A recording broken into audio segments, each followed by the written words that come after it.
Saludos. Este canal 4RD se complace, no solo a propósito de las múltiples actividades que se llevan a cabo en el contexto de eventos importantes sobre poesía y de la poesía, sino por la poesía misma. Recibir en esta ocasión a 4 poetas. Ángela Hernández, que por cierto es la única en el conjunto, la única mujer que hemos logrado convocar para hoy. El maestro, profesor universitario, poeta ya de larga data, aunque se dicen de la generación de los 80, el amigo Plinio Chaín. Muchas gracias, Plinio. Igual, Ángela. Sí. Y bueno, Basilio Beliar, poeta, que no lo voy a tratar como gestor cultural, como director de importantes revistas culturales y funcionario y servidor público, sino como poeta. Ahora aficionado al microrrelato, según hemos sabido. Y a José del Monte, arquitecto, poeta. Y con ellos dar una mirada al impulso que tiene la poesía. Un género que se publica más que cualquier otro, más que las novelas, que los cuentos, que los ensayos. Y que cultiva mucha gente que se llevó del cuento aquel de poetas, de locos y de, ¿verdad? Todos tenemos un poco. Y todo aquel que tiene 3 metas: sembrar un árbol, publicar un libro y tener un hijo, ¿verdad? Sino porque, bueno, han hecho también, ellos mismos han perfilado la poesía dominicana de las últimas décadas. Sin lugar a dudas son protagonistas. Y qué mejor que compartir con ellos, pues, esto, la celebración de la poesía y los eventos que ustedes mismos pues, han venido desarrollando desde ya hace años, nacionales e internacionales. Ángela, por razones de machismo, yo no voy a comenzar contigo, voy a comenzar con el arquitecto. Muy bien. Un poco para contrapuntear poéticamente este asunto. No, hombre. Por favor, Ángela. Empieza. No, concédenos a nosotros pues la cortesía que aún le debemos a las poetas. La poesía, hoy, hay mucha gente que todavía no le ve la utilidad, que piensa que los poetas son esencialmente narcisistas, que escriben para sí mismos, que se complacen y se regodean en ese encapsulamiento de la existencia poética o en lo que las aulas universitarias permiten en materia de transmisión de ideas y de cánones y de utopías, porque por igual pienso que la poesía, más que estar referida al presente o al pasado, está referida al futuro de la especie humana y de la humanidad como tal. Ya hablaremos un poco quizás de Salomé Ureña o de muchas otras poetisas, pero Ángela Hernández y la poesía y la utilidad que tiene para ti misma, pero que tú entiendes tiene para la sociedad. Es que la poesía es una fuerza del espíritu y siempre ha sido así. Es una... Borges decía que es un elemento misterioso como cualquier otro elemento del orbe. Y está en la humanidad misma. O sea, la humanidad no se puede definir, ni la historia de la humanidad, ni la cultura, ni la comunicación, ni el desarrollo de la humanidad al margen de la poesía. Porque todos los libros fundamentales de la humanidad, todos los libros iniciales, están escritos en gran parte en poesía. O sea, los libros de las religiones, los libros de nuestra historia, de nuestra cultura. Entonces la poesía es parte, o sea, independientemente, porque podemos hablar de una poesía más formal o una poesía popular, o sea, toda la gente, en realidad, toda la gente participa de la poesía. Lautrémont decía que todos somos poetas, y Becker decía que todas las mujeres son poetas y algunos hombres. Y algunos hombres. Pero yo creo que sí, que la poesía está en todas partes, que unos la cultivamos de una manera, vamos a decir, que nos dedicamos, nos consagramos, escribimos libros, pero la idea de que somos seres mucho más sensibles que el resto, bueno, es tal vez verdad, por lo menos si nos llevamos de lo que escribimos. Pero la poesía está en todo, está la poesía popular. Mi abuela hacía décima y bueno, si había poesía o no había poesía, eso es discutible. Y la gente te habla con metáforas y con alegorías. Y los niños, mi hija cuando estaba pequeña me decía, mami, se subía encima de la mesa y decía, mami, toma un lápiz, que te voy a dictar un poema. Y son unos poemas con unas, yo tengo algunos guardados con unas imágenes totalmente surrealistas. Cortázar decía que todos los niños son poetas y que todos los adultos seríamos poetas si no fuera, ahí no estoy de acuerdo con él, pero tengo que completar la cita, si no fuera por las maestras primarias, decía él, ¿no? Es una idea machista, pero lo que quería significa, claro, sí, Cortázar tiene un par de expresiones bastante machistas, a pesar de que lo adoro, ¿no? Pero es así. Pero lo que él quería significar es que la educación formal, sin proponérselo, pero muchas veces mata la parte más mágica y más unitaria, esa percepción de unidad de todo, que está en la poesía, que está en los místicos, que está en esa parte, esas expresiones espontáneas que yo le digo a mi nieto de 2 años, píntame un carpintero, y él lo pinta, pero él lo pinta como él lo imagina, no tiene que ser el carpintero de verdad, ¿no? Entonces, la poesía está en todos. A mí me gusta mucho una reflexión que hacía Paul Valéry, el autor de Cementerio Marino, que él asimilaba la poesía a Dios. Se decía, la poesía se asimila a Dios, porque según la naturaleza de los espíritus humanos, para uno lo es todo, lo máximo, y para otros no es nada. Asimismo es con Dios. Para el que es ateo, Dios no significa nada. Para el que es creyente, es lo absoluto. Entonces, la poesía es más necesaria que nunca. Es más necesaria que nunca porque realmente es la vía de renovación del espíritu humano y de tomar los cambios que se dan en las ciencias, en la tecnología, en las mentalidades y volvernos siempre a nuestra humanidad esencial. Linio, trivialidad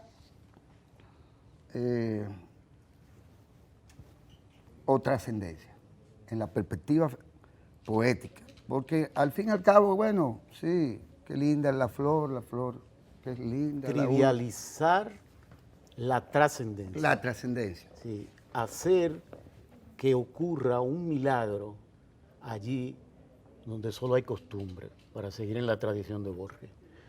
El gran misterio de la poesía es que el material que nosotros conocemos, que estamos acostumbrados a percibir, lo transforma espiritualmente y lo eleva a un espacio simbólico que enriquece el objeto real, el objeto exterior.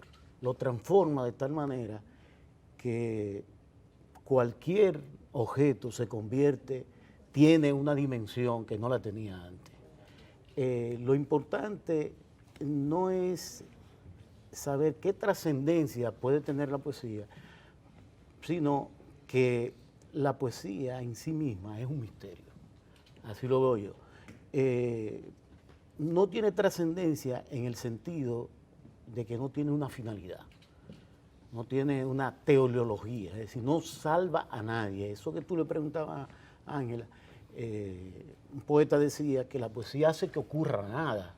Simplemente es un texto, un tejido simbólico que produce un placer.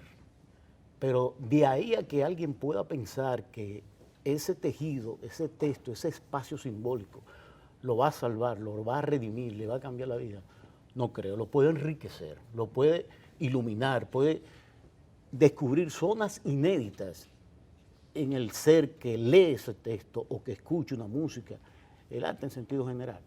Pero me parece que lo más importante es hacer de lo cotidiano un misterio, un enigma. Antes ¿verdad?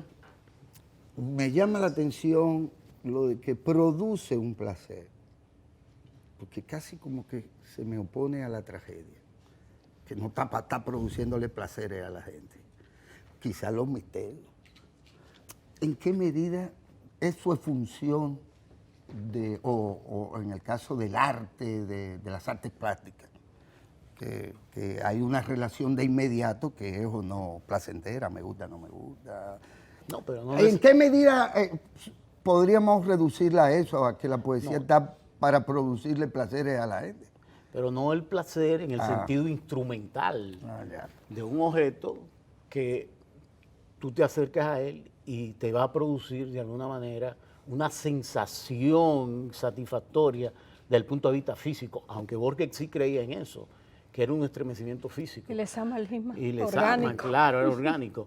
Lo que quiero decir es que no se puede instrumentalizar, es decir, tomar como objeto determinado que va a servir para algo. La poesía ocurre, es. No recuerdo el poeta norteamericano que una vez le preguntan, ¿qué es la poesía? Dice, no, la poesía no significa, es. O sea, es algo que ocurre y que el lector se acerca a él y le produce un placer, no en el sentido, o sea, en el sentido de eros, de relación erótica, de movimiento de la imaginación con lo que está leyendo. A eso yo me refiero, ¿no? Fantástico. Simplemente te agrego ahí, yo diría que se podría también definir como lo que no es. Por ejemplo, no es lo obvio. Ese es el vaso, pero no es lo mismo el vaso verde De Altagracia Sabiñón. de Altagracia Sabiñón que cualquier otro vaso. Es decir, creo que la trascendencia poética también se puede definir en ese sentido, que no es lo obvio. Sí, bueno, el poeta al que aludía Plinio es Edgar Lee Master, un poeta Edgar Lee Master, norteamericano. sí, Sí, el norteamericano. poema Tiene buena memoria significa, todavía. no significa es. Sí, lo que quiso decir es que el poema tiene una definición en sí misma. El poema tiene autonomía, ¿no? En sí misma. Relativa autonomía. Sí, con relación a, bueno, a la utilidad o no, no todo lo que es inútil. Hay también lo que se llama la utilidad de lo Utilidad inútil. inútil, O sea que, como dicen algunos teóricos del arte, lo que a veces uno piensa que aparentemente no tiene ninguna utilidad, sí la tiene, en sentido espiritual, no material, o en el futuro, no en el presente. Pero de que la poesía puede salvar a alguien, no creo, no puede curar, no creo. Hasta No es un cierto bálsamo. punto. No, pero yo que sí puede- creo. Yo, Tú sí, ¿verdad? después les cuento. Después les cuento. Lo que puede servir es de aliciente, muchas veces. Bueno, hay poetas que la poesía misma lo ha conducido a la angustia, por ejemplo, y no lo ha salvado. Eso es muy relativo. El problema no está en el sujeto, en el ser poético, ni en el autor, ni en el lector, sino lo que contiene el poema, o el estado de ánimo. Por ejemplo, todos sabemos que el Werther de Goethe en su época provocó suicidio, ¿no? Y una vez a Neruda le preguntaron, yo recuerdo que hay un poema en el libro La tercera residencia que se llama Significa sombra, que hubo un joven que se suicidó y dejó el poema abierto. Y Borges dijo que el problema no, Neruda dijo que el problema no estaba en el poema, sino en ese individuo que tiene una patología. Por esa razón hay muchos textos que no son para todos los lectores, ni para todos los estados de ánimo. Si tú estás triste, deprimido, no debes leer a Cioran, por ejemplo. Debes leer a Jorge Guillén, poeta de la felicidad. pero yo pienso que en gran medida, bueno, la poesía es históricamente una expresión verbal. Hay poetas que son esencialmente verbales, como Quevedo, Borges.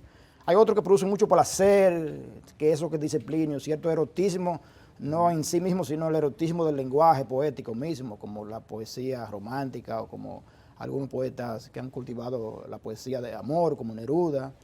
Pero yo no creo que la poesía uno sea distinto a los demás. Uno es distinto en la medida en que en el instante de la lectura o en el instante de la escritura.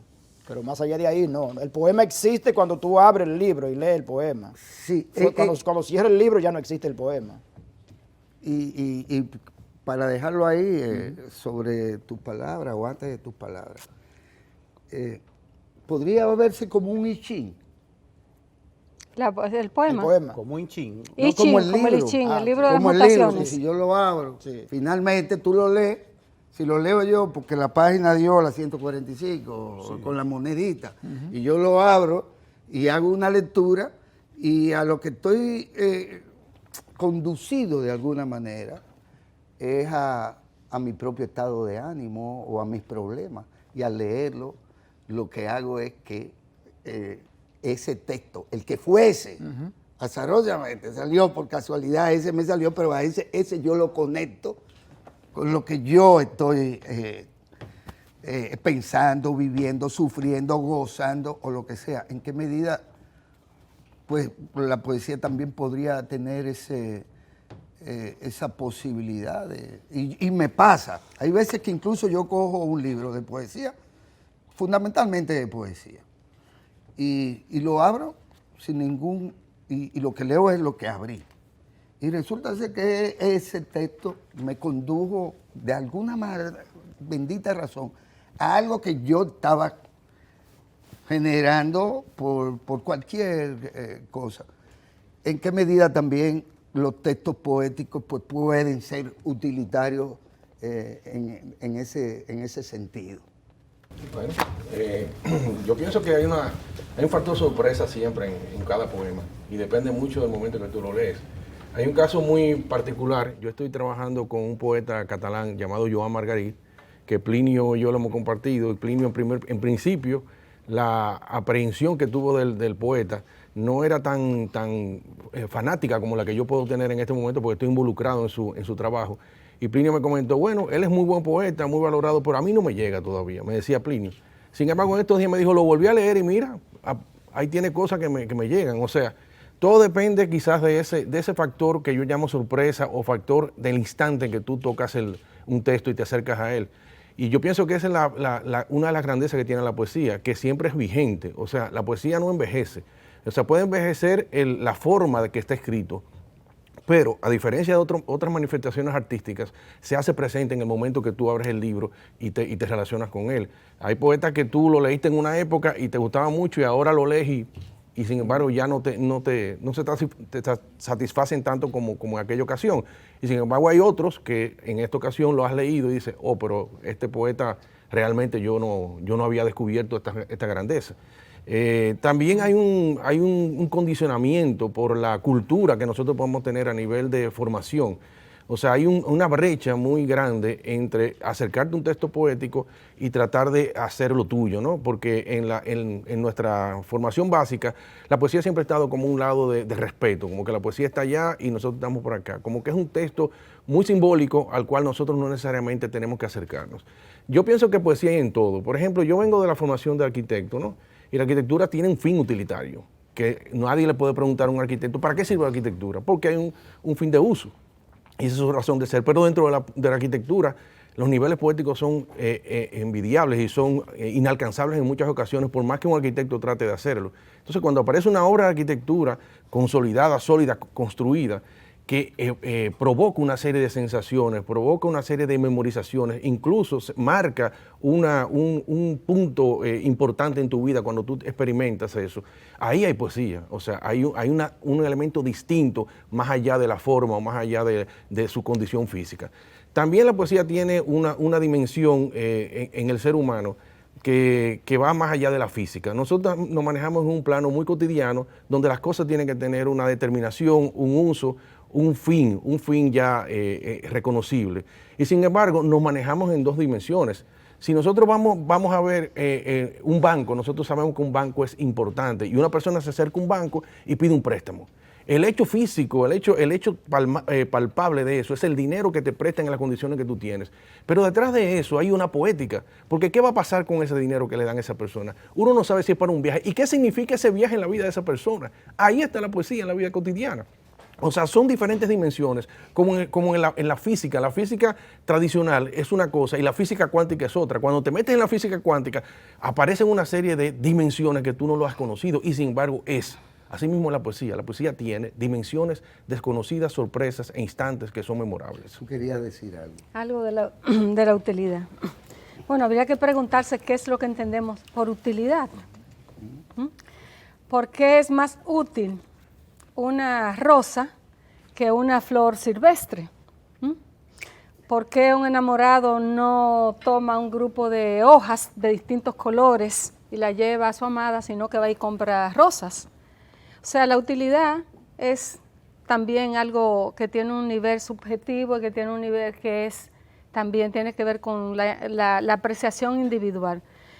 Para mucha gente lo que es útil en la vida es solamente lo que da dinero. O sea, bueno, iba a hacer una anécdota, pero me la voy a callar. Que una vez cuando yo empezaba que iba a programas de televisión, hablar temas de la muerte, de educación y tal, alguien me dijo, ¿pero cuánto te pagan por ir a los programas de televisión? Y yo le dije, no me pagan nada. Y me dice, pero ¿y entonces para qué tú vas, no? Entonces, pero poesía, ¿pero cuánto tú ganas con eso, no? Pero sí es útil, es sustancialmente útil, es esencialmente útil. Martí lo supo ver muy bien cuando dijo que la poesía era más importante que el desarrollo de fábricas incluso, ¿no? Que el desarrollo económico. Porque si el espíritu humano no se alimenta, si el espíritu humano no se expande, no hay una comunicación esencial tampoco entre los seres humanos y una apreciación de la vida. La vida es inútil para mucha gente y la vida es lo más grandioso. En la raíz de todo hay un misterio. La vida, la poesía es un misterio, como la poesía es un misterio, como el agua es un misterio. Esa agua viene de las estrellas. El carbono que nosotros tenemos el oro viene de las estrellas. El oro, para los indígenas de Sudamérica, cuando llegaron los colonizadores, la gran sorpresa para ellos era la sombra del sol. Qué cosa más poética. El oro era la sombra del sol. Cuando ellos vieron la avidez, la codicia, cómo esta gente que llegaban eran capaces de unas atrocidades increíbles por oro. O sea, la utilidad que tenían los conquistadores, que le veían al oro, y la utilidad que le veían las culturas precolombinas era totalmente distinto. Entonces, la poesía, y además de la utilidad, si vamos a un nivel más práctico, mira, la poesía se está utilizando incluso para trabajar con veteranos de guerra. A mí me contó Marianela Medrano, que dirige un proyecto de ese tipo, que es lo que ha dado más resultado de todas las estrategias que han seguido para trabajar con la gente que tiene esos traumas, ¿verdad?, posguerra, ha sido la poesía. Con niños, por ejemplo, que han sido abusados, se trabaja con la poesía y con el arte, porque es que permite unos niveles de comunicación humana que con los medios obvios no se consigue, ¿no? Entonces, sí, la poesía es útil. He visto y es plural. Y es plural para oyendo, a la escucha. No, porque habrá tanta, Sí. casi como poeta, Claro. hay interpretaciones de lo que es la Claro. poesía. Exacto. Oyeron, o sea, Claro. la poesía no acepta una definición, se niega a una definición, a una sola definición. Cada poeta prácticamente tiene una percepción de lo que es la poesía para sí. La poesía es lo más plural que existe. Linio, eso parecería como que para mí es un producto, que ella dice que es el producto más plural. Porque aquí hay una cuestión que es hermenéutica y poesía, si tú quieres. Es decir, interpretación, es filosofía también, por lo tanto, como punto de partida. Pero la utilidad, y quiero ponerlo de ejemplo, muy poco sabríamos el valor de la poesía si no apreciamos la obra de Salomé Ureña, romántica, pero referida a la patria. Muy poco podríamos imaginarnos el valor de ese concepto de patriotismo. En el caso de los dominicanos lo podemos referir a cualquier otra cosa. Qué útil fue Salomé Ureña. Su poesía patriótica. Y hizo de otras cosas, pero para la construcción, para el constructo nación, pues mira, era puro romanticismo, lo podemos ver de esa manera ahora, casi en desuso, pero era la expresión más sublime de un sentimiento que estaba en la población dominicana, que había peleado una guerra popular como la de la Restauración para asirse de alguna manera al suelo patrio. Hermenéutica y poesía.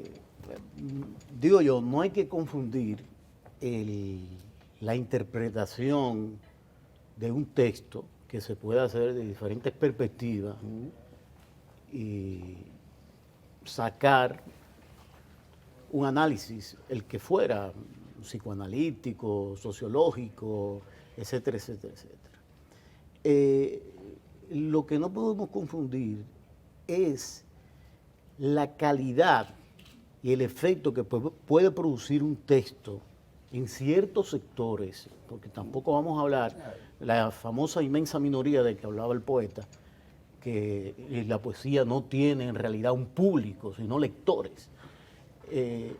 Lo que eso puede traer, eso que tú me dijiste de Salomé Ureña, tiene un valor social y un efecto social cívico que hay que analizarlo desde el punto de vista de cuáles son los valores que ese texto tiene desde el punto de vista artístico y qué efecto produce en un hipotético lector. Porque ese texto se puede utilizar desde el punto de vista político. La patria, muy bien la patria, pero esa patria que ella habla en ese momento, ok, se utilizó. Lo que pasa con hay países en el mundo, por ejemplo. Sí. Hay un país en el mundo, es el efecto social de una realidad específica que se dio en los años 40. Ese poema hay que ver cuáles son los valores intrínsecos que tiene, fuera de el efecto social que tiene, de a la gente que llega, de la gente que se identifica con ese texto. Yo no me pongo a eso, nadie debería ponerse a eso, porque eso acerca al lector a la poesía. Pero los valores artísticos es lo que yo me detengo siempre a calificar, a juzgar. Ese texto lo puede leer toda una generación y eso no quiere decir que tenga calidad. Entonces, en ese sentido es que yo hablo de la utilidad o no utilidad de un texto. O sea, yo no puedo utilizar, como decía Basilio, por ejemplo, un texto para decir que ese texto puede salvar mi vida, lo puede enriquecer desde todos los ámbitos espirituales. Pero porque yo leí un poema, por ejemplo, hay un país en el mundo, porque yo leí hay un país en el mundo, eso me va a transformar en revolucionario y me va a hacer transformar desde el punto de vista personal. Yo no creo eso. Puede que desde el punto de vista espiritual te haga descubrir ciertas perspectivas de la realidad. Pero también, si leemos, no poesías sociales, sino poesía, qué sé yo, poesía que nace desde el límite, de la frontera del lenguaje, del límite de la existencia, como Antonin Artaud. ¿Qué tipo? Por eso yo no creo que en una poesía hay mensaje, ni hay comunicación, hay comunión. Un texto como Artaud el Momo, por ejemplo, que tiene una serie de frases, de palabras, de valija, como le dicen, frases inventadas. No todo el mundo puede percibir eso. Es un efecto de sensibilidad. En el gran poema de Huidobro, Altazor, el último capítulo es una expresión de sensibilidad. Son frases que desde el punto de vista rítmico te dan un estado de ánimo, pero ahí no hay una comunicación, en el sentido estricto de que un lector lee y lo recibe y lo entiende y lo comprende. No. Yo creo siempre en el efecto misterioso y perceptivo. Ahora eso sí, siempre es perceptivo y sensible. O sea, es un efecto sensible que te puede mover a cualquier acto, a cualquier actividad. Eso me lleva a negarlo de alguna manera. Lo anterior. A negarlo, sí. No, está bien. ¿Por qué? No. Sí. En el buen sentido de la palabra. ¿Por qué? Oiga, podemos encontrar millones y millones y millones y millones de seres humanos que te dicen que leer la Biblia le cambió la vida. Sí. Se la cambió totalmente. Y a mí podría decir, yo, mi propia experiencia, que creo que es la antología poética más extraordinaria del mundo, y que particularmente cuando me detengo en el Cantar de los Cantares, se resumen más cosas de las que yo pude haber imaginado la primera vez que lo leí.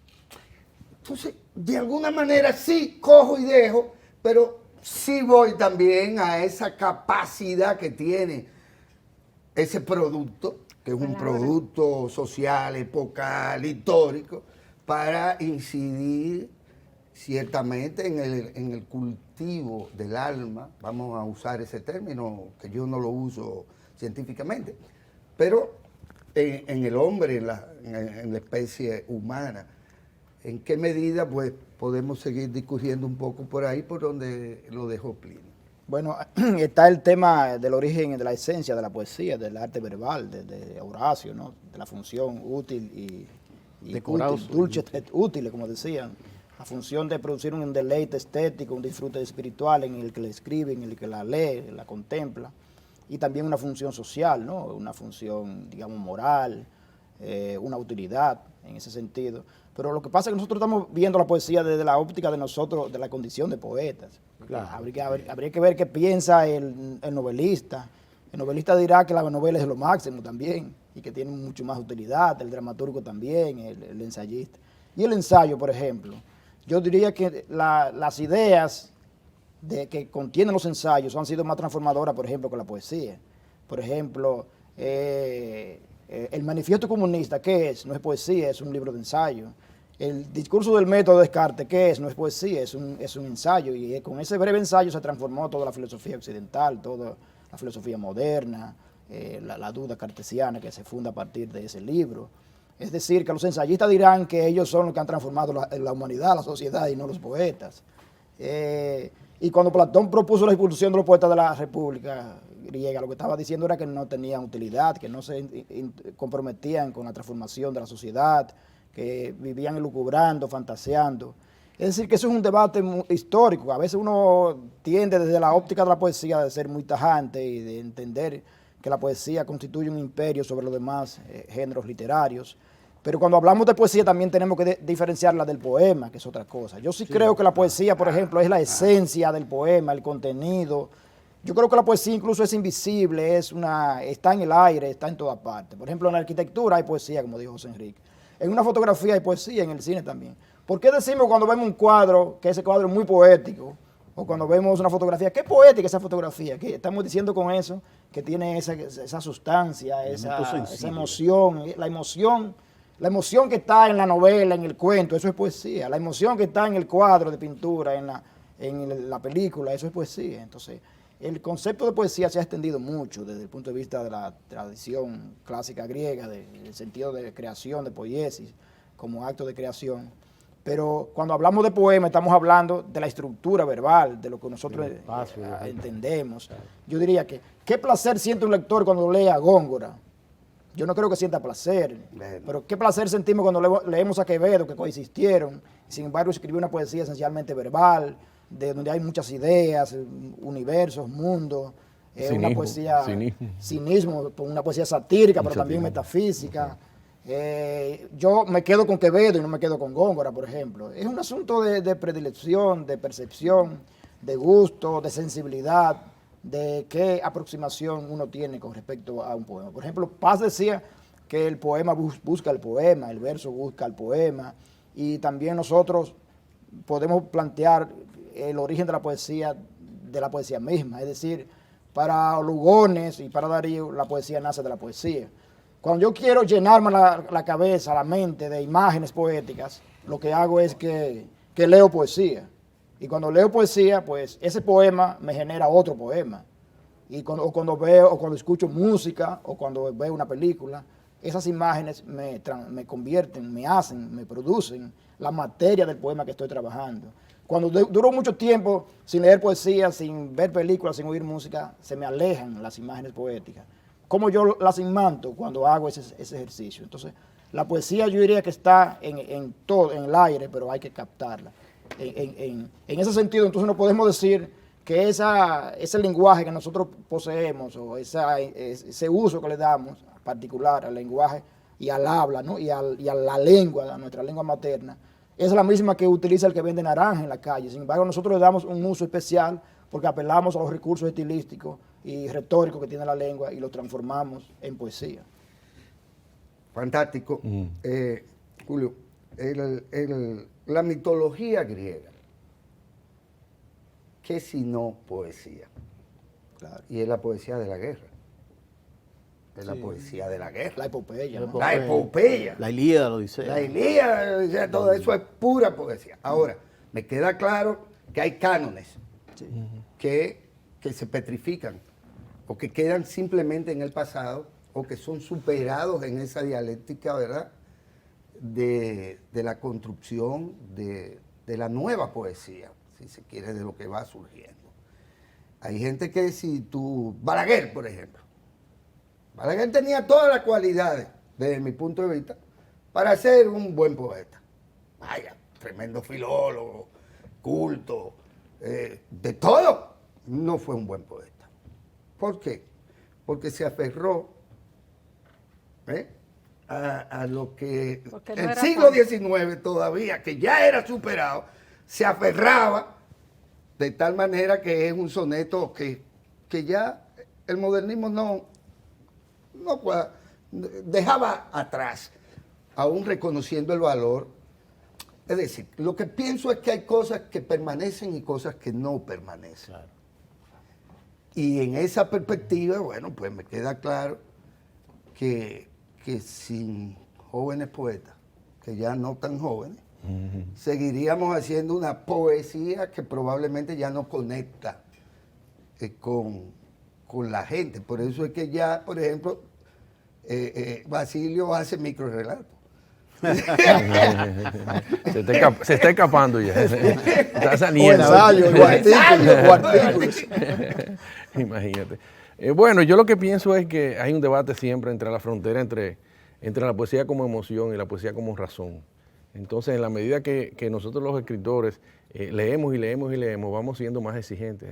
Plinio para mí es una de las personas que más ha leído en el mundo. O sea, tú le preguntas a Plinio por un libro y Plinio difícilmente no lo conozca. Por lo menos, lo tenga en su biblioteca. O no lo tenga en su biblioteca. Entonces, una persona como Plinio, obviamente, sus niveles de exigencia para que un texto lo pueda él realmente de alguna manera mover de su sitio, tiene que ser un producto, si vamos a llamar producto, un producto bastante elaborado desde su perspectiva. Pero hay que pensar en lo que dijo Ángel al principio, la poesía tiene muchísimos niveles de llegar. O sea, lo que nos llega a nosotros como poetas y escritores no es lo mismo que le llega al primero que se aproxima a una poesía. O a las mujeres. O a las mujeres, etcétera. O sea, que hay unos niveles también de intercambio entre el texto y el lector. Pero hay el canon, mencionabas el canon.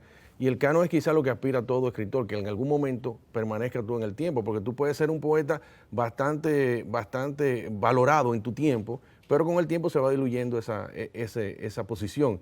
Y el logro sería que... O lo contrario. O lo contrario. O el logro sería que nosotros logremos un nivel de aceptación en diferentes épocas y que no importa la época, como hablábamos de Quevedo, todavía hoy en día sigue siendo una parte del canon. Pero hay poemas que son realmente trascendentales desde el punto de vista de la identidad y de todo el ser y la búsqueda colectiva y todo eso. A mí me parece que el poema, uno de los poemas, comparando poemas con, hay un país en el mundo que es coyuntural, como bien ha señalado Plinio, a mí me parece que hay un poema que es inmortal, que es Yelida. Yelida para mí es un poema, desde el punto de vista de contenido estructurado, es bastante acabado, pero además hay una tesis que tiene intrínseca, que es el tema del combate contra el pesimismo dominicano en base a sí mismo. Es la primera vez que en un texto poético se coloca una figura que es el mulato desde un punto de vista de preponderancia. Anterior a eso, todo José Ramón López y todo ese grupo y Américo Lugo veían al ser dominicano como un ser debajo de los niveles esperados. Sin embargo, este poema es el primero que coloca al dominicano en sí mismo, no llamándolo dominicano, sino llamándolo como una simbiosis, una síntesis de muchas series de mezclas que terminan en un solo ser. Eso no se da ni siquiera en Manuel del Cabral, porque Manuel del Cabral te maneja la negritud como una raza colectiva que tiene una serie de parámetros, etcétera. Pero en Yelida hay una esencia de lo que es realmente el antillano, el dominicano, colocándolo desde un punto de vista textual y poético que imperecedero.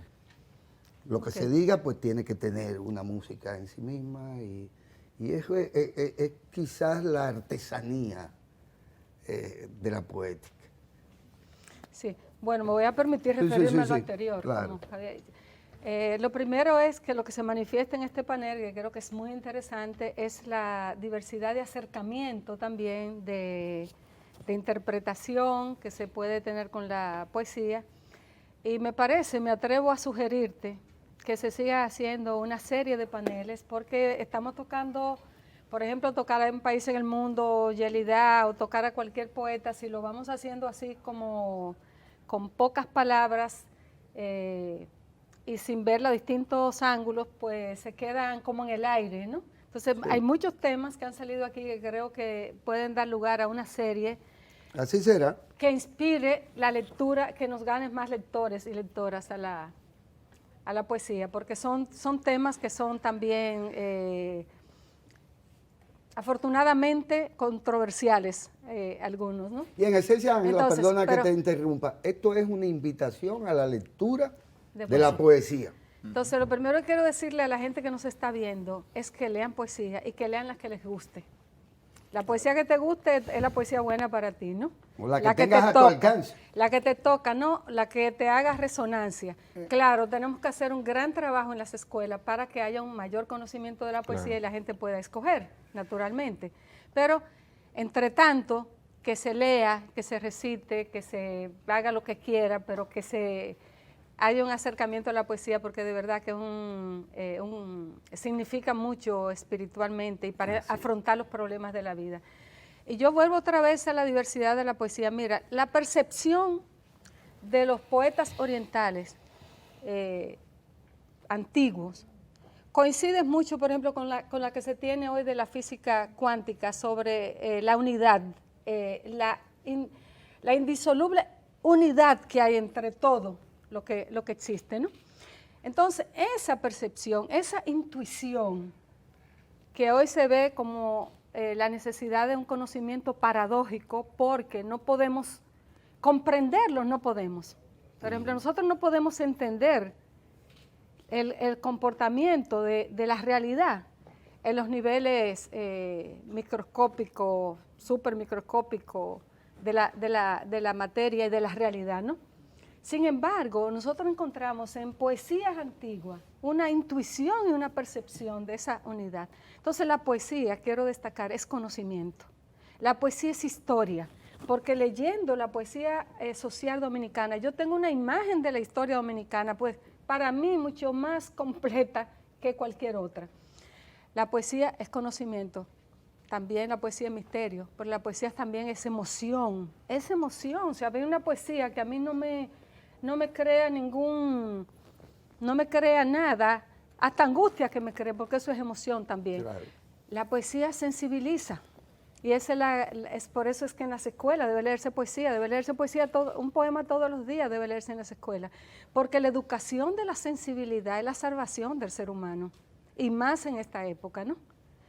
Entonces, si tú me hablas de poesía mística, la poesía mística, por ejemplo, me da a conocer, tanto la poesía mística, o sea, yo leo a Kabir, o leo a Rumi, o leo a San Juan de la Cruz, y se están desenvolviendo en el mismo campo, aunque fueran personas, uno sufí, el otro católico. O cuando yo leo, por ejemplo, Primeros Sueños de Sor Juana Inés de la Cruz, un poema barroco complicadísimo, pero ahí hay un conocimiento y hay un retrato de las inquietudes científicas y de los conocimientos que había en ese momento, ¿no?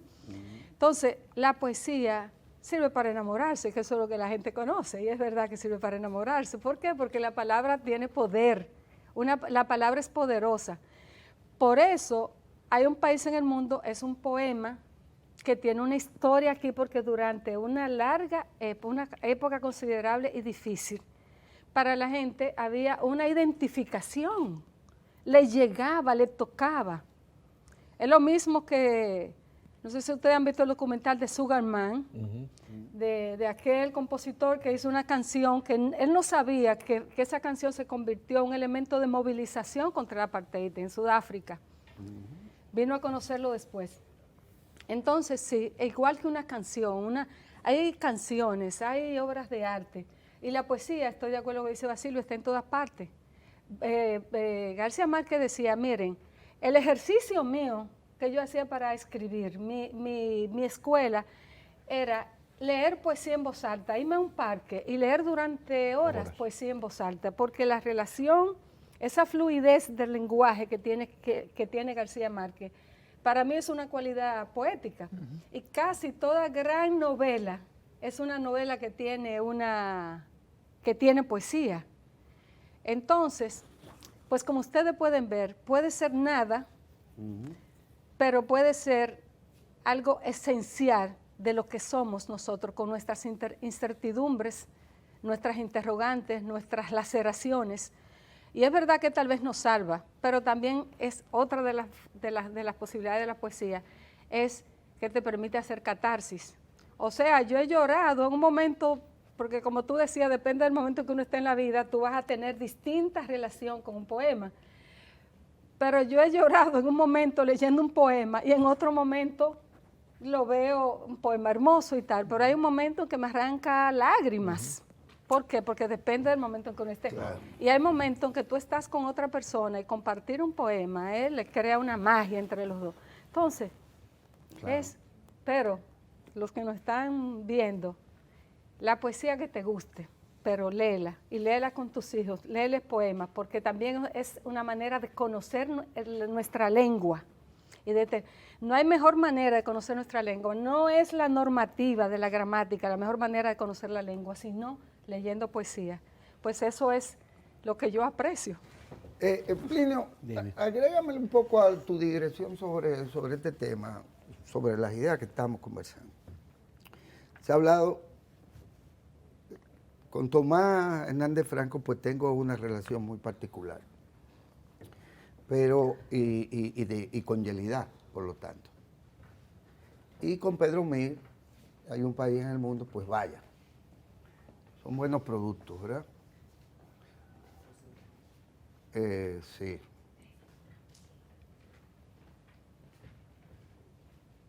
No obstante, y aquí viene entonces el tema del concepto síntesis también. Para mí no hay un texto que nos refleje más, que ese que todos conocemos, que se llama Paisaje con un merengue al fondo. Por la capacidad de síntesis. Porque una cosa es el batey de Pedro Mir y su no sé cuántas almas de ese momento. Y otra cosa es también la obra de Tomás con Yelida. Porque ahí entonces venimos con identidad, pero en la síntesis poética de este señor, ¿cómo? Franklin S. Burroughs. De Franklin. Sí. Agrégamele esto porque para mí es fundamental. Una cosa es un producto que, como el cristianismo, era más fácil vender un solo Dios que seguir vendiendo miles de dioses. Bueno, es más fácil agarrar y resumirnos a todo en la historia del batey. O es más fácil agarrar y hacer lo que hizo Tomás. Esto es para complicarle a los poetas la poética, ¿verdad? Estábamos hablando de ritmo ahorita. Yo creo que la poesía... Y música, ¿verdad? Exacto. La poesía esencialmente es ritmo. en el sentido de que el ritmo es la organización prosódica, es decir, lo que tú vas diciendo en un poema tiene que estar organizado estructuralmente de tal manera que aspire a lo que el arte siempre ha querido ser, por mi forma de ver, un absoluto musical, que era la aspiración perdón, de Walter Pater, que decía que todo arte aspira a la música, porque era el arte que tenía la capacidad de mayor síntesis. Y desde el punto de vista perceptivo, era el más sensible. Entonces, yo creo que básicamente la poesía es un ejercicio, como tú dijiste, sintético, porque es la utilización de la lengua en su más alto grado. Pero eso no significa que todo gran poema, en forma de ver, necesariamente tenga que ser una síntesis, o tenga que reproducir sintéticamente un hecho social a través de la sensibilidad. Hay poemas, por ejemplo, tú decías ahorita, la Ilíada y la Odisea, ahí puede haber síntesis dentro de la estructura interna del texto, pero el texto en sí mismo es amplio.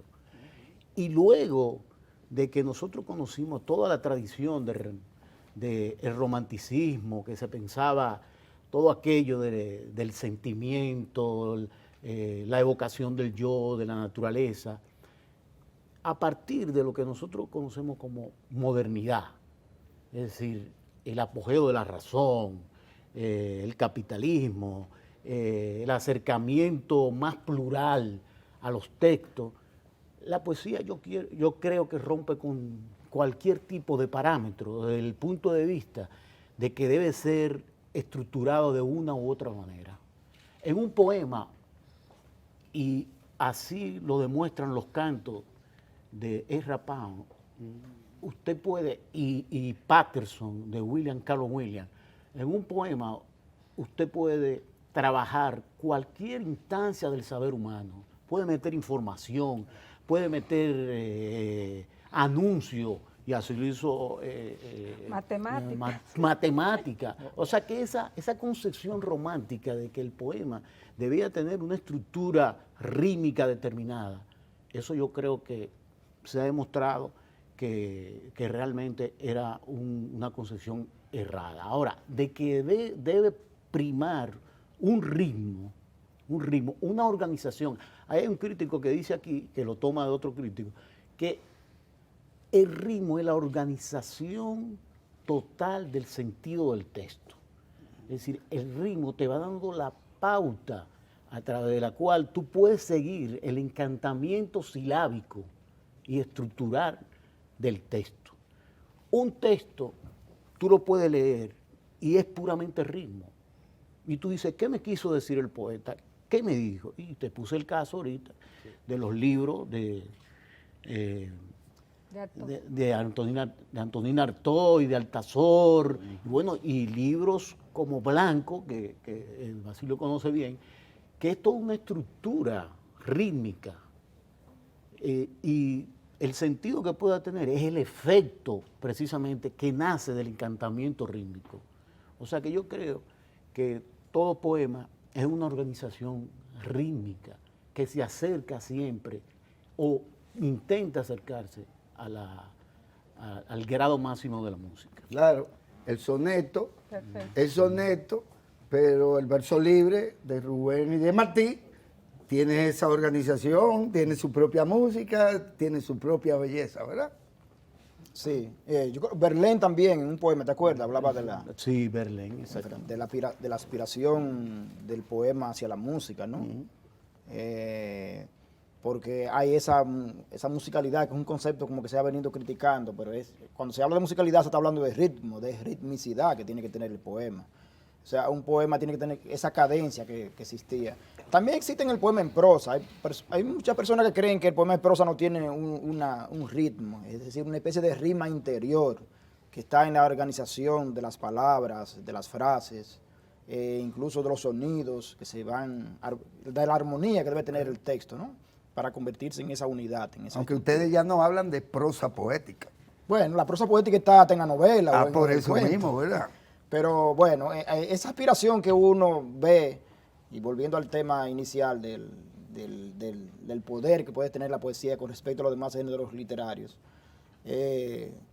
yo pienso como que a partir del siglo XX, la modernidad, ha ido un poco transformándose, en el sentido de que el poeta ya hoy se entiende que no debe solo escribir poesía, sino que debe trasladarse a otra expresión, y como que tiene que haber un desafío, porque el lenguaje es el mismo, para cultivar otros géneros literarios, otras expresiones. Por ejemplo, Octavio Paz decía que si él se hubiese pasado toda la vida escribiendo poesía, no hubiese sido el ensayista que fue. Es decir, que el ensayista nació del poeta. Un día él empezó a reflexionar sobre lo que era el poema, la poesía, la función de la poesía, el lenguaje poético, la estrofa, el verso. Y de ahí salió un tratado, una poética que se llama El Arco y la Lira, de esas reflexiones, de esa prolongación del ejercicio mismo de la poesía. Él decía, por ejemplo, que la poesía no se debía escribir todos los días. Yo estoy de acuerdo. Yo creo que ni la música se debe oír todos los días, porque se vuelve monótono y se repetitivo, y se pierde ese encantamiento, la magia que se debe perseguir, se debe buscar. Cuando uno está leyendo un poema, yo planteaba hace un ratito, uno siempre tiene el impulso de escribir un poema. Igual cuando uno lee una novela, aunque uno no escriba novela, uno se siente en la necesidad espiritual y siente el impulso de escribir una novela. Por eso a veces cuando uno lee una novela, aunque uno no escriba novela, y no es el caso de Ángela, uno se pregunta siempre, ¿por qué no se me ocurrió a mí? A veces es el mismo tema, pero ¿por qué no se me ocurrió a mí? Y eso también pasa con cualquier género literario, no solamente con la poesía. Lo que pasa es que hay un desafío mayor cuando se trata de poemas ríos, así como planteó Plinio, esos poemas de largo aliento, enciclopédicos. Y yo creo que el desafío de un poeta es ese, ¿no? No solo conformarse con la brevedad, con el poder de síntesis que tiene el poema, sino que también hacer que el poema se extienda, que el poema dialogue con otros géneros literarios, como dice Plinio, que es posible que se puede articular un discurso poético donde dialogue el poema con el teatro. Por ejemplo, en Yelida, yo siento que en Yelida hay una confluencia de eso un antes, otro antes, un después, un final. Esos son para mí escenas o actos de una pieza teatral, por ejemplo. Y así uno puede ver en esos grandes poemas, el caso de Blanco que Plinio planteó de Paz. El protagonista ahí ya no es el tiempo, sino el espacio. Ahí es un tema que le puede competir mucho a José Enrique como arquitecto, ¿no? Es decir, que el poema puede ser múltiples cosas a la vez, o puede definirse de múltiples maneras y también interpretarse de múltiples maneras. Siempre va a depender de la poética que uno se plantee, de los desafíos que siempre deben ser permanentes, y no conformarse uno con escribir un poema o creer que está escribiendo el poema perfecto, porque un poema, como dijo Valéry, nunca se termina, se abandona. Yo pienso yo te que cambié el nombre ahorita. Sí, bueno. José Enrique, pero bueno, me llamaron la atención. Te llamaron la atención. Y entonces debo agarrarlo. Y ya arquitectónicamente también. Y qué raro, porque ustedes son borgianos todos. Sí. Yo pienso que hay... Sí, lo sobre todo Plinio. Sobre todo Plinio. Y no obstante, creo que el que más nos puede dar un poco esa relación con la arquitectura que tiene también la poesía. Tú sabes que oyendo a los compañeros, pienso que una de las cosas maravillosas que a mi juicio tiene el poema es la eufonía. La eufonía para mí es lo que me da el mayor placer cuando leo un texto, porque ese conjunto de palabras me da un sonido unitario, y en ese conjunto unitario de palabras hay un ritmo, pero hay un ritmo en sí mismo del poema, y hay que liberar un poco el poema del ritmo musical. Tradicionalmente se ha ligado mucho la poesía a la música, porque la música es lo que más tangiblemente nos refleja el ritmo. Mezzoni habla muy bien que eso es una tara que tiene el análisis de un texto literario desde el punto de vista rítmico, cuando el propio poema debe generar un ritmo que se escapa a las leyes de la física. O sea, el ritmo que nosotros tenemos es una ley física que va inclusive con una pulsación de nosotros, y eso nos da a nosotros una tranquilidad. Cuando nosotros leemos el texto, nos da una relación de gozo. Pero cuando el poema se libera de esa condición física, entonces volvemos de nuevo a la multidimensionalidad del texto, que es la grandeza que tiene un poema, que es en sí mismo, él es independiente. Entonces el ritmo es algo que que incluso cuando tú escuchas poesía en otro idioma, tú no estás comprendiendo, y ahí lo hablamos Ángela y Basilio y yo ayer, tú no estás comprendiendo lo que están diciendo, pero hay un sonido que a ti te va agradando, hay una eufonía que sí tiene un ritmo que va más allá de la comprensión del texto mismo y que es poesía en sí mismo. Es una poesía simbólica, sonora, pero no del contenido, de la interpretación del texto de lo que está diciendo. Estamos hablando por igual, según pienso, en la relación simbiótica entre oralidad y escritura. Porque a todo esto era oralidad antes que la escritura. Sí. ¿Verdad? Era oral, la poesía. Era oral. La Y poesía yo y el creo que ha cuento, pasado todo. de moda. Los Ustedes me trovadores y excusan, juglares. entre otras cosas, porque a uno, vaya usted a saber, las maestras entendían que la memorística era la que te conducía. Y los maestros también. Sí, y los maestros, eran pocos. Y los maestros te conducían a esta idea de que había que aprenderse de memoria. No solo el Padre Nuestro, no solo el himno nacional, sino cuanta poesía se le ocurriera. Lo cual era muy bueno. Hay que volver a Muy memorizar bueno. poesía, ¿eh? Sí, pero vaya usted a ver a la gente que se le espantó por no dejarla fluir en su propio ritmo, esa relación entre los sentimientos, entre la palabra, porque a eso voy, esa relación entre oralidad y escritura.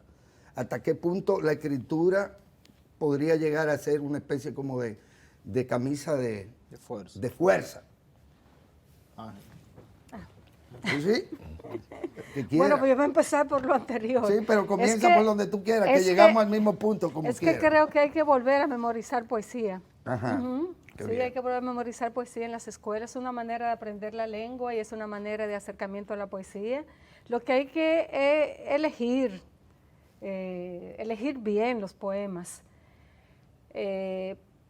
Porque era bellísimo. O sea, cuando yo hice la primaria en mi campo, los viernes nos tocaba recitar poesía. Nos hacíamos un acto cultural 1 hora, gracias a la maestra primaria. Sí, sí, sí. La Hacíamos maestra. un acto cultural y luego en San Isidro, que yo estudié en el colegio de Nuestra Señora del Perpetuo Socorro, también hacíamos actos culturales donde actuábamos y donde recitábamos poesía que debíamos memorizar previamente, ¿no? Claro. Entonces, yo creo que eso es un ejercicio que le da calidad a la educación y no cuesta nada, el memorizar poesía, ¿no?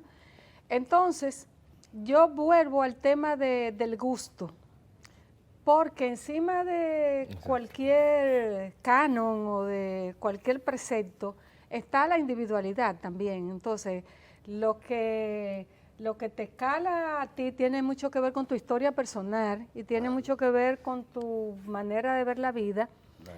Y Por eso nunca entendía que las maestras forzaran a los zurdos a que fueran derechos. ah, claro. claro, por eso es erróneo, por eso no era solo la maestra, sino Exactamente por lo los mismo. padres también. Los padres más porque- abusadores. O sea, las autoridades, Sí, sí. la Hay un cuento muy autoridad bueno que se llama El Zurdo de José Alcántara Almanza, Sí. que es un retrato. Es es un muy retrato bueno, de sí. él. claro, Y en ese claro. caso era la madrastra, creo. Castigaban, Sí, sí. la mamá Te o la madrastra, castigaban. sí, sí, te castigaban. Y te amarraban O la sea, otra. no, hermano. pues, porque Sí. o sea, el autoritarismo no es algo más antipoético que el autoritarismo, ¿no?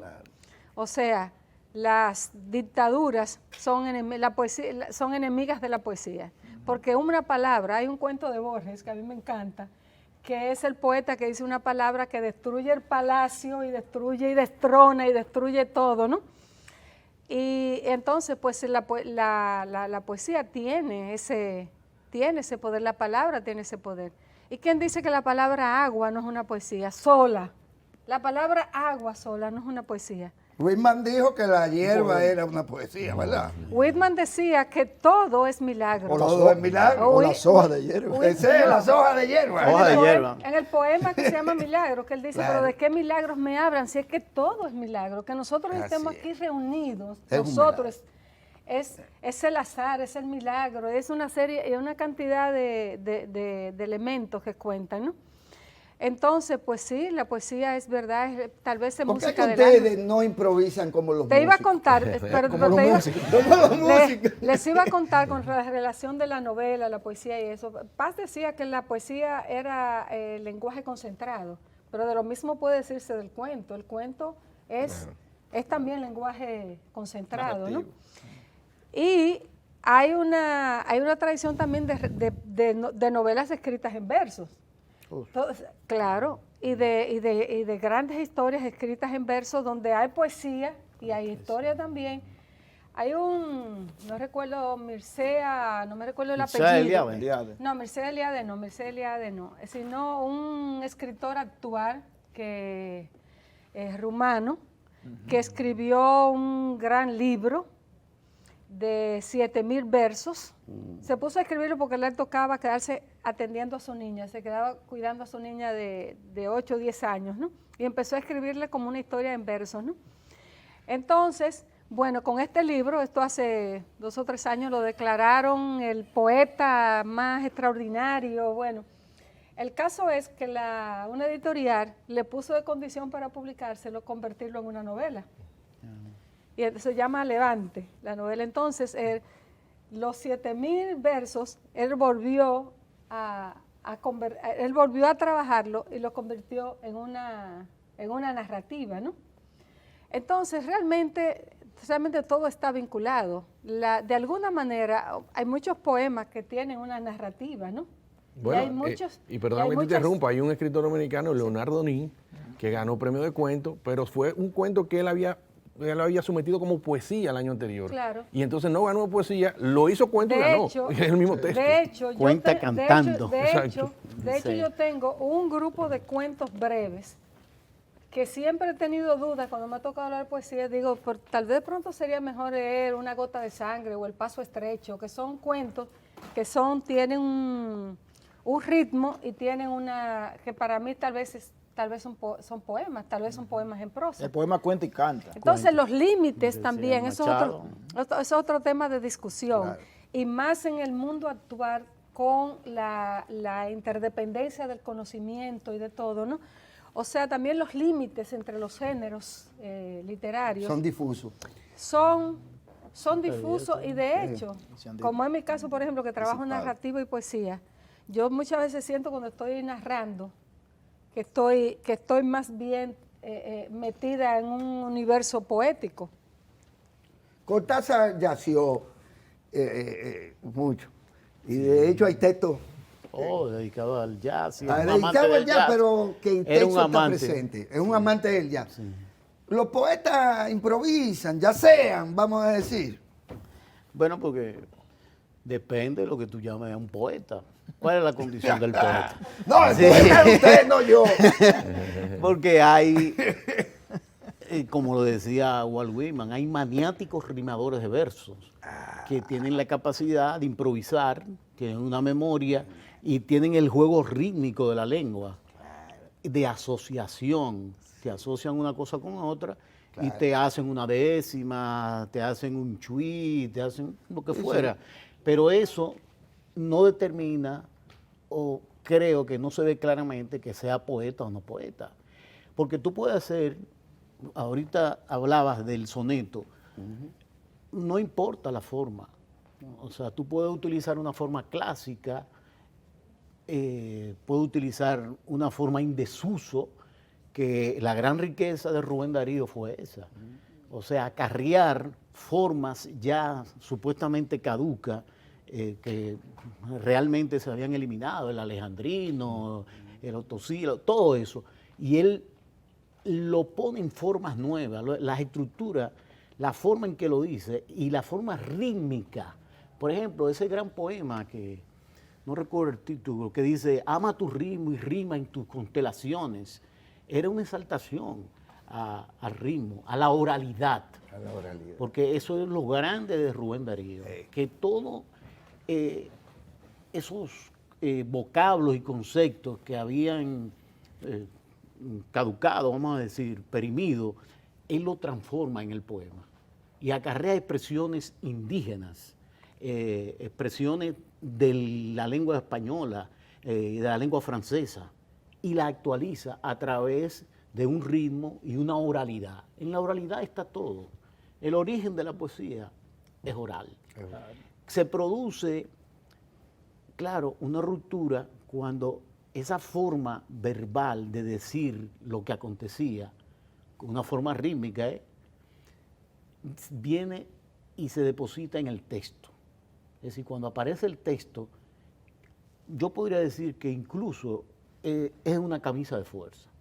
La oralidad te demuestra a ti que tú eres mucho más libre y más fluido al momento de construir un verso que escribirlo. Acuérdate que texto es tejido, tejer, es decir, es construir mentalmente, mientras que lo verbal, la oralidad, es una siempre improvisación. Y te llega una asociación de la que hablaba el famoso poema Baudelaire. Correspondencia.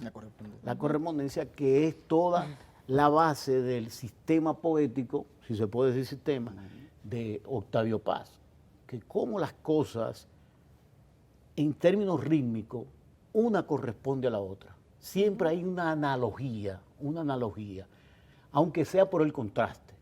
Y eso incluso está en Vico, un gran filósofo italiano, que las cosas se producían a través de los contrastes, porque a través del contraste se producía la diferencia, y cuando se producía la diferencia había una atracción, y eso producía el objeto que uno buscaba o la realidad que uno buscaba.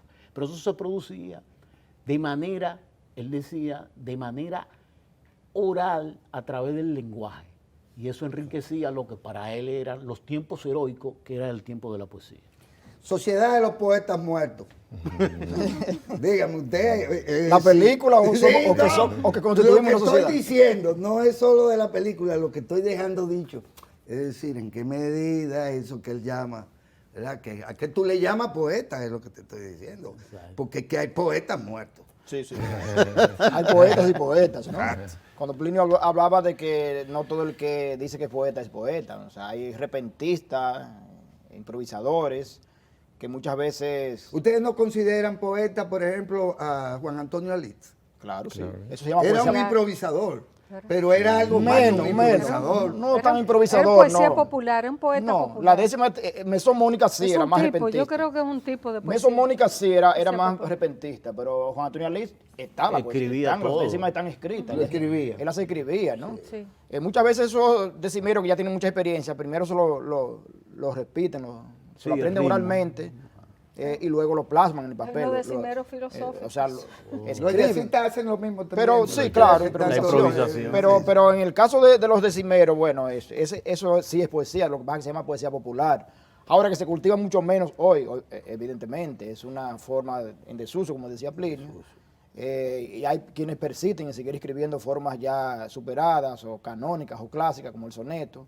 Pero hay quienes, por ejemplo, escriben sonetos sin usar las rimas, pero solamente usando los 14 versos. Por ejemplo, el poeta chileno Pablo Neruda. Oscar Hahn, ¿no? Y más Oscar Hahn reciente. también, Oscar Hahn. Por ejemplo, lo hizo. O sea que Saba no está muerto. Exacto. Hay otros que utilizan el haiku y ya no respetan la estructura. La estructura de los 17, de las 17 sílabas de la poesía japonesa. Sí. Y solo respetan los 3 versos en la tradición de Juan José Tablada, el poeta. Eso es Alexis Mexicano. Gómez. El poeta mexicano Eso es Alexis Gómez, y otros ¿verdad? más. Que Otro. pero aquí en República Dominicana yo creo que casi nadie, cuando escribe haiku, Nadie. respeta las 17 sílabas. Es imposible. Todo el mundo se sitúa en la tradición de A mí me Tablada, parece ¿no? que es una camisa Por de ejemplo, fuerza, y de verdad. además No, y en porque... Además, la Y también nos estructura respetan, está bueno, ya Plinio tiene un Exacto. libro de haiku también, se llama También. Efímero, sí. También. Y Ahí hay algo, ahí hay algo. y tampoco Ese respetan, tampoco respetan la temática. Eso es poesía. Eso es poesía, sí. El origen del haiku también, si nos situamos en la tradición oriental, recrea una atmósfera,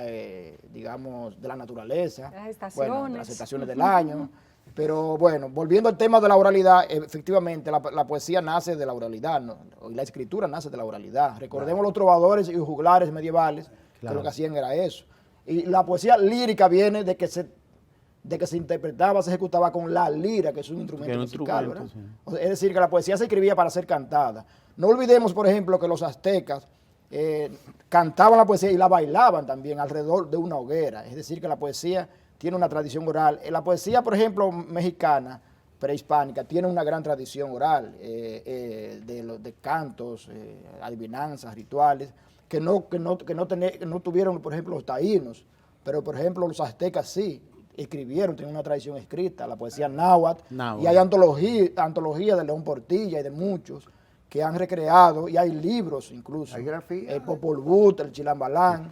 Es decir, que esos indígenas, aztecas y mayas, sí dejaron un legado escrito, y por lo tanto, ese legado tenía un sustrato oral, de modo que la poesía se nutre de la oralidad, de la conversación. Por ejemplo, para concluir, la poesía norteamericana, por ejemplo, tiene un gran sustrato de oralidad, y eso muy coloquial. viene de la poesía primitiva norteamericana. Quien lea a William Carlos Williams, a Eliot, por ejemplo, a Pound, se va a dar cuenta que la poesía norteamericana tiene un gran sustrato, un gran componente, una atmósfera de la oralidad que está incluso en la naturaleza y en la vida campesina, agraria, Gabriela Mistral, por ejemplo del continente americano, pero sobre todo de los bosques, del paisaje norteamericano. Linio, ¿ibas a decir algo? No, digo que toda la tradición occidental, la cultura occidental judeocristiana, nace de la oralidad. ¿Quién fue el primero que puso en cuestión todos los valores de Occidente? Sócrates. Claro. Sócrates no escribiría. Nunca. Ni Jesucristo, ni Buda. Del Monte, el siglo XX poético dominicano es rico. Y no por las individualidades, sino por los movimientos, las vanguardias, digamos.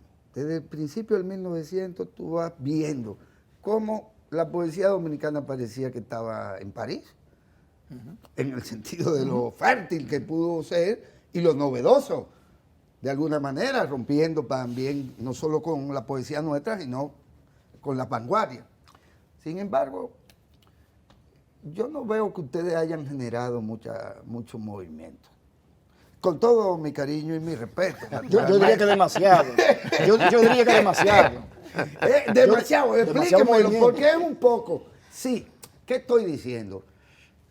Lo que quiero provocar es ver un poco la relación entre los Individuo poetas y movimiento. y movimiento y los que vienen detrás, es decir, los que los leen a ustedes y además son poetas, en qué medida se supone que queden también influenciados o marcados.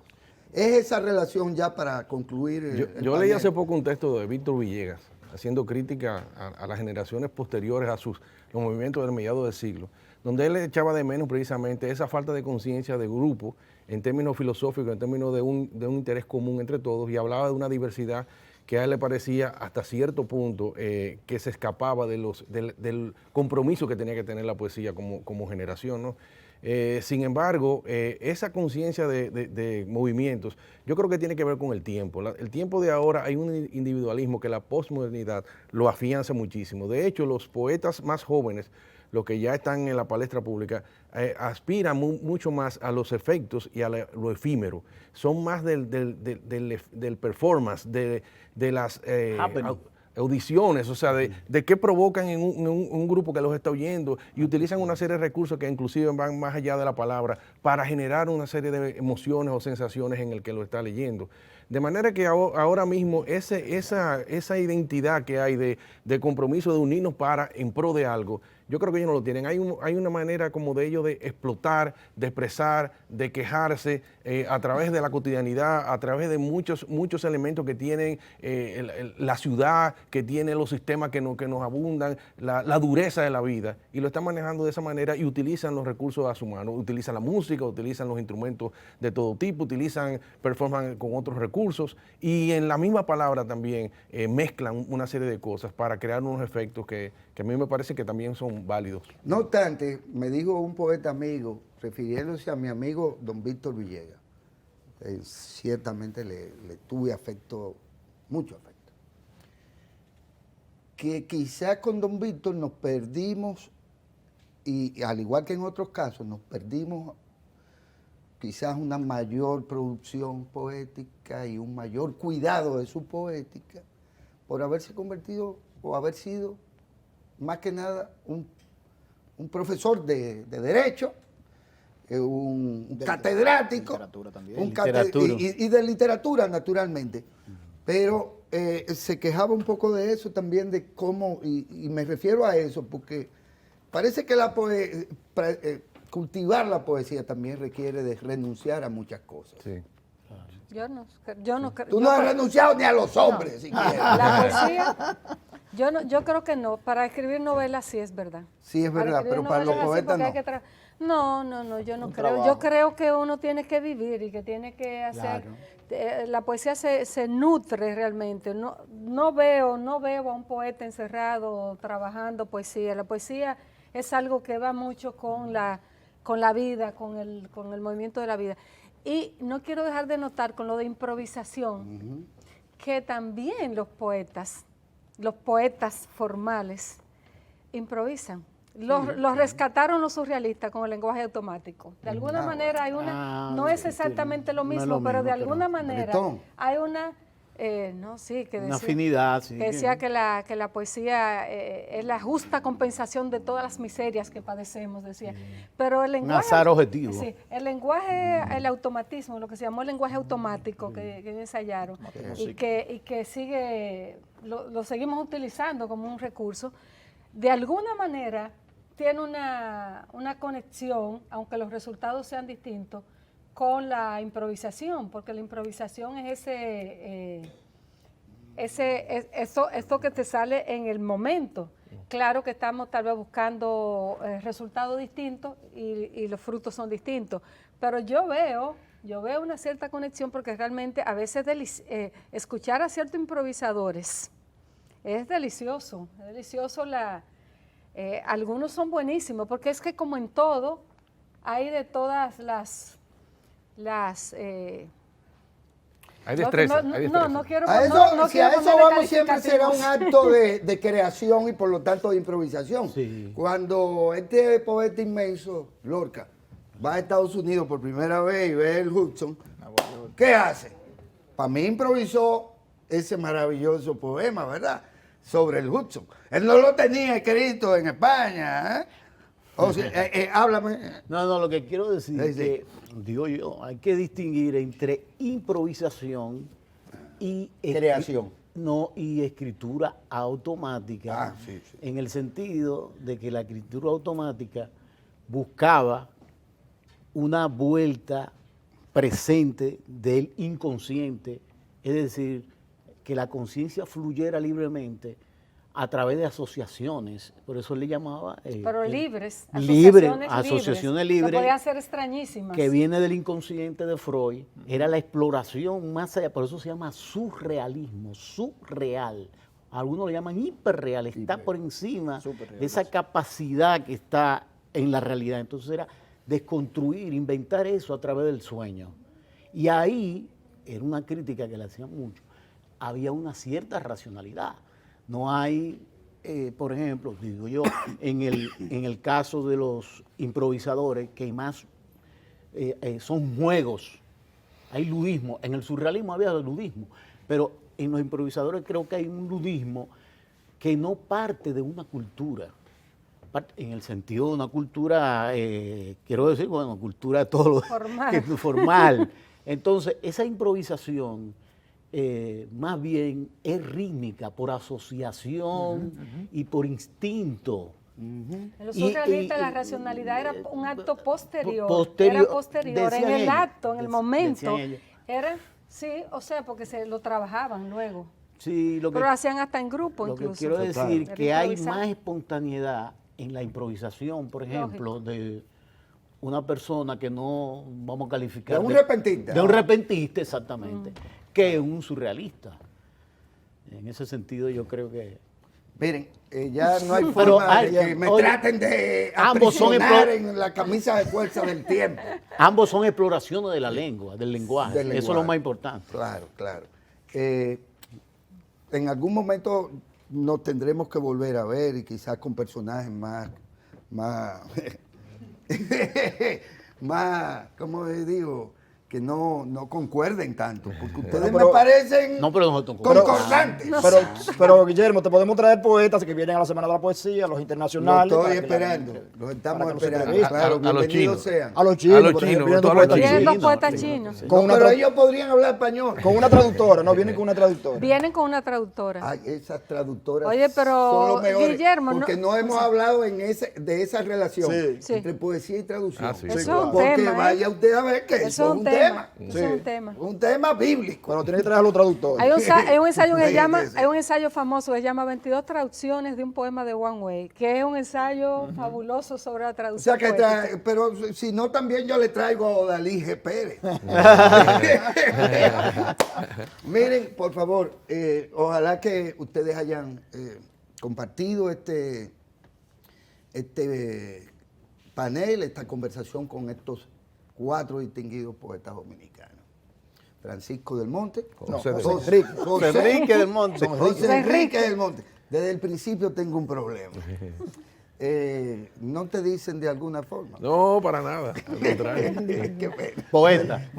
Del Monte Soñé. Sí, del Monte Soñé. Discúlpame. Basilio Beliar, Plinio Chaín y Ángela Hernández. Muchísimas gracias por haber dispuesto de su valioso tiempo y del interés, por invitarnos a todos a compartir la literatura en sentido general, la ficción también, porque tampoco hablamos entonces de ficción y poesía y ficción, que es también un pequeño universo en sí mismo. Te queda mucho tiempo. Y por invitarnos a la lectura, que es lo que es una meta, por lo tanto un gran desafío y que parece ser bastante difícil, porque la época parece que no es la de la lectura y en ningún caso de poesía en particular. Queda la provocación. Muchas gracias. Bueno. A ti.